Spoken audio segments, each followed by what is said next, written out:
Hello and welcome back to yet another episode of a weekly Waypoint. I'm still doing these. In today's episode we are playing Race Driver Grid once again because I love this game. And there's a couple of things I want to mention about the gameplay before we go anywhere with our topics of conversation. First of all, in the first race, there's a lot of lag spikes. I don't know why. Some of the tracks are worse than others, because in the second track you'll notice there's no lag spikes at all. But yeah, I really had trouble keeping my car under control during these lag spikes. And again, I've mentioned this before, but I don't know what the deal is. This is a game from 2007. My PC is running on a 960? I always forget if it's a 960 or a 970, which is a slightly aged graphics card, sure, at this point, but it's more than enough to run Race Driver Grid, and I even turned some of the graphics settings down after the first recording, but no, there's still some lag spikes, so I guess it's just a weird port. I'm not sure how people used to run this back in the day. Secondly, in the second race that I did of this, an incident occurs at the end of a race. Basically, I thought I had won, and I was showboating, and I paid the price for it dearly, as you will soon see. Update on the hacker situation from last week. I got my money back. I got refunded my money after a week of being like nudging customer services like, hey, I didn't order food to 3 separate places in the country within half an hour. That's not what people do. So I got my refund back on that one. So that's a relief. What wasn't a relief was the subject title of the email, which was your Monday morning order with us, name of the company. Oh, I already mentioned it. Your Monday morning order with Uber Eats. And I went, it's happening again. No, no, no, no, no, no, no, no, no, no, no, no, no, no, no, no, no, no, no, please, God, no. And I won't call it a panic attack because it wasn't, but like definitely my anxiety shot through the roof. I was like physically shaking because I was like, I literally don't know how to stop it at this point if I'm being hacked again. But no, that was just the name of the update to my receipt, and it just happened to be exactly a week after the incident first occurred. So when it was referring to Monday morning, it meant last week's Monday morning. But for a second there, boy was I worried, boy was I scared. But now, as it turned out, thankfully, it's over. But I think I'm just always going to be super anxious about receiving emails like that now, because it happened again earlier today. I was browsing. I'll get into this in a bit, but I was browsing some Xbox deals, and I was like, oh, I might buy some Xbox games. And then I got a message from my phone. Thank you for your transaction with us at Nintendo, or whatever it said. And I went, Has someone hacked into my Nintendo account? I definitely didn't buy anything. I definitely didn't buy anything. And then I checked it, and it was just my Pokemon Home plan, yearly plan renewing, which they had warned me was going to happen, but I guess I just forgot. So yeah, I had another mini anxiety spike over that and all. I'm a well-adjusted human being who can handle times of crisis. What are you talking about? Anyway, I mentioned some Xbox deals, didn't I? I decided to go hunting for some video games because, I mean, we all know that the initial sales pitch of, oh, Xbox Game Pass is all I'm going to need from that console, so it's not like I'm even going to have to go and buy games. We all knew that wasn't going to be true, didn't we? I hope I mentioned that at the time and I'm not entirely naive and gullible to myself, but no, I was like, hey, there's a Chinese New Year sale on, so yeah, I'm gonna go look at some games, and I picked up Dragon's Dogma for, I think it was like £6, and I also picked up Grid, the reboot, for £10 because I've been looking into this, and it seems like most of the criticisms around a reboot of Grid is the lack of content.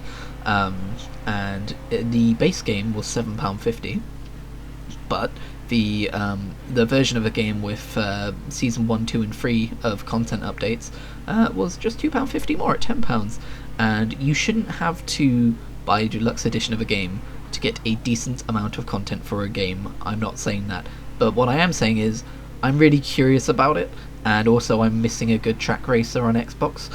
I'm really enjoying Forza Horizon 3 still, but that's not a track racer, that's a, open world racer, that's a street racer, and I just want to see what it's like. So next week I'm sure I will have plenty of things to say about the rebooted version of Grid. Hopefully I like it, because I know Forza Motorsport 7 is also on Game Pass if I want a track racer, but that just kind of bores me. I'm surprised.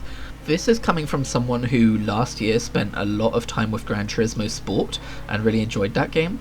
I was really surprised to pick up Forza Motorsport 7 via Game Pass and just not really gel with it, not really like it.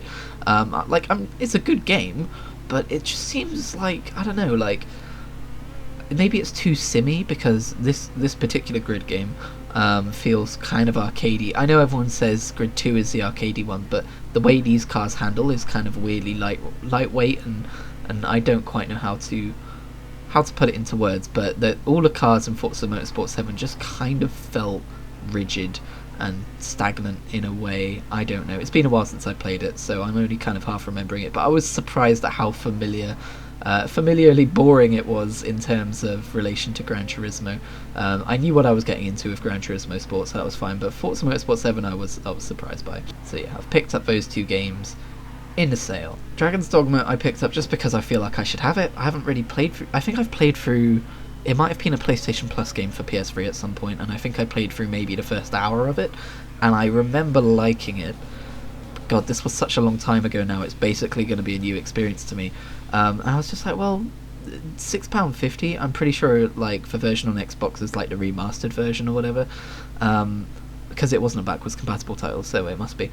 And yeah, it just seems like I should get it.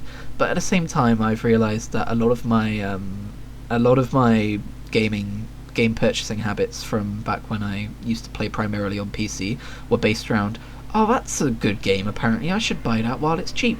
I haven't played most of those games, so I recognised that after I bought Dragon's Dogma. I was like, oh, I did the thing again where I didn't buy it because I really wanted it, I bought it because it would be good to have, and I'm going to try and stop doing that, because that's not healthy for my wallet, and it's also just not a good attitude to have. If I'm not like planning on playing the game immediately after buying it, then I don't think I should buy it, just because it's good to have. Also this week I finished Saints Row 2, and that I'm really glad I played through it, because it is a solid Saints Row game, and I've only ever played like the first little bit of it because the PC port's rubbish. I've gone over this before, but I played through the entire story. I haven't 100%ed the game, I'm not going to, I can't be asked. I know the gameplay is fun, but yeah, I can't be asked, because the achievements require some stuff like co-op, and I think there's some online stuff too, and the servers are probably shut down by now, and let's not bother with all of that. But yeah, Saints Row 2, fun game.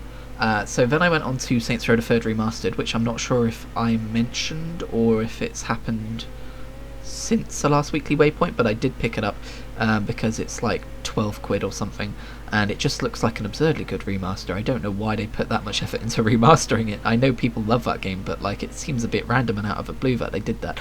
And yeah, I've played the first few missions in Saints Row the 3rd Remastered, and it's beautiful. It's a really good game. It looks better than GTA 5 at some points, not in others, but at some points it does, and that surprises me and it delights me. But I'm playing through it and I'm thinking, this is my 4th playthrough of the game. I'm kind of like, it's been a long time since I played Saints Row the 3rd, but at the same time it's so familiar to me.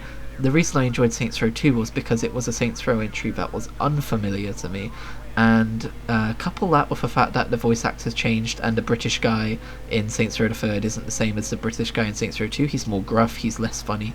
I just kind of, I don't know, I don't think I'm going to keep playing.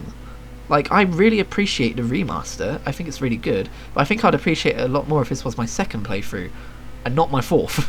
You know? I'm wondering if it's possible to overplay a game in the same way it's possible to play a good piece of music to death and then just be sick of it every time you hear of it again. I hope not, because Saints Row the 3rd is a stellar game, but like, man, I was just like playing through it. I was like, it might just be because I played so much Saints Row 2 yesterday to try and get to Saints Row the 3rd Remastered, but I was just playing it like, man, I've done this before, you know, what am I doing? I should be playing new games. It is a fantastic remaster, though. All remasters should aspire to it. On the content side of things, because that's apparently how I structure these videos now, what happened in my week, what games I've been playing, then channel content. That's not something I'm going to stick to, but that's just something that's been happening, I guess. Finally finished Season 3 of Buffy. Thoughts per episode is available now. That went up earlier today. And then I'll touch on it a bit in the next episode, but I discovered that you're supposed to watch Buffy Season 4 and Angel Season 1 side by side. How do I put that into a video?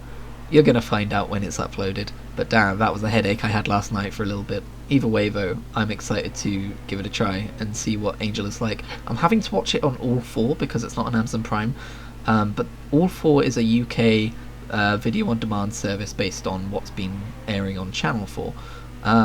So I'm worried, because they've got all 5 seasons of Angel up right now, but they don't say when they're going away, and usually with services like this, it goes away. So am I going to have to like step up my viewing pace, just so that I can actually do it the way it's intended to be seen? Man, that's dumb. Amazon Prime, if you have Buffy on display, maybe you should have Angel on there too. It's just saying, just saying. Also, this is when I showboated and totally ruined my my performance. I'm slightly concerned that I'm falling behind on Blurble Reasoning with Tunnels of Blood with Darren Shan. Because those videos seem to be doing quite well, and I've been slightly paranoid lately about what if people are coming to this channel specifically for videos like Blurble Reasoning and thoughts per episode and all of that stuff, and then they subscribe, and then they get a bunch of gaming videos in their subscription feed, and they're like, huh, I don't really want this. So I'm wondering if I should have like a separate channel for those, but at the same time, I don't want to continue splitting my content across different platforms. Like, I've already got a different like live stream channel. It's a different balance to strike. So on the off chance that anyone is here for Blurble Reasoning of the Darren Shan books, but they also watch these videos, don't worry, it's still happening. I had a week off, so my kind of reading habits changed, but trust me, it's still happening. Thank you for watching, I will see you in the next one.